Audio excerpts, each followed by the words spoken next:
And the amount of presence that it takes to make something like this often reminds me of the amount of presence that it takes Patricio when he's building an arrangement. And I've seen him work. Both of you are geniuses. I mean, I use that word exactly as it's intended with y'all, because you are both, y'all can go off the rails. In 1 second, you could be like, don't talk to me, I need this time. And then in the next, you're making pure magic. And it's just like, how on earth did you even think to do that? Well, I find that like how close you have to physically be to this material, the flower, and how, like, what is happening between you and your subject whenever you're at this level of painting.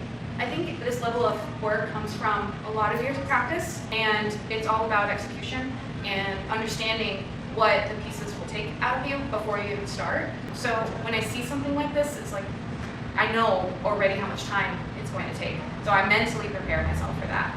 And it's not even a big mental preparation at this point. It's just, I know what it is. It's like signing a contract, right? It's not so gray area anymore. It's black and white. So when I saw these images, I knew what they needed to be, and I knew how long it would take, and I knew the medium, and I knew how I wanted it to feel. And now I'm at this really fun stage where I get to write the story behind it.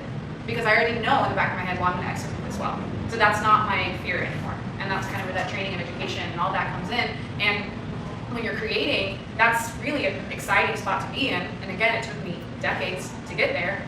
But when I started painting these, I knew exactly what colors I needed. I knew exactly what I needed to do in context of prepping the canvas and prepping the mediums and physically working on it.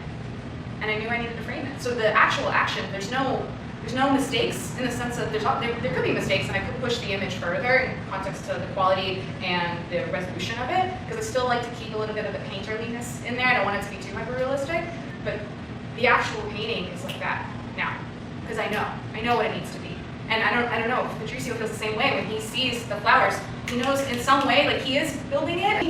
You're a master, but he probably knows already how it needs to feel, what it needs to be. And so it's really just being in it and being of servitude of the medium, of the art, and getting to really enjoy that.